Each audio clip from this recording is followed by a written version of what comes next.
Cette agence immobilière est située dans la banlieue de Shanghai. Le 25 août, Shanghai a assoupli les restrictions d'achat dans la zone périphérique. Les résidents qui sont autorisés à acheter des appartements à Shanghai peuvent désormais acquérir un nombre illimité de logements dans la banlieue. Au cours de la semaine dernière, aucune transaction n'a été conclue dans cette agence. Cependant, la nouvelle politique a entraîné une augmentation du nombre d'acheteurs potentiels. Le week-end a été très chargé.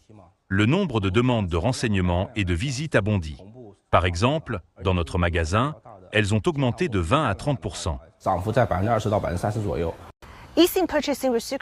L'assouplissement des restrictions d'achat dans la périphérie n'est pas la seule mesure prise par Shanghai. La semaine dernière, 6 nouvelles mesures ont été lancées, toutes visant un seul objectif, stimuler le marché immobilier de la ville. D'autres mesures, telles que l'autorisation d'utiliser le fonds de prévoyance logement pour les acomptes et la flexibilité des taux d'intérêt pour les prêts hypothécaires, ont également contribué à dynamiser ce marché. La flexibilité des taux hypothécaires est la mesure la plus avantageuse. Pour les acheteurs ayant des besoins rigides, ce sont les ajustements apportés au fonds de prévoyance et aux taux hypothécaires qui ont le plus changé la donne. À l'échelle de la ville, le 30 août, les ventes d'appartements d'occasion ont atteint plus de 1100, un sommet en 2 mois. Les mesures actuelles sont peut-être modestes, mais les spécialistes du secteur estiment que d'autres politiques seront lancées à l'avenir. Cette série d'ajustements politiques est progressive.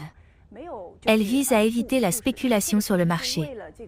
Je pense que le gouvernement recueillera les réactions du marché et qu'il procédera à des ajustements à l'avenir.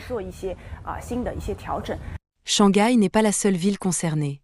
D'autres villes de premier plan en Chine, telles que Beijing et Shenzhen, ont également ajusté leurs restrictions. Avec l'arrivée des mois de septembre et d'octobre, qui correspondent généralement à un pic de la demande d'achat en Chine, les experts s'attendent à de nouveaux ajustements.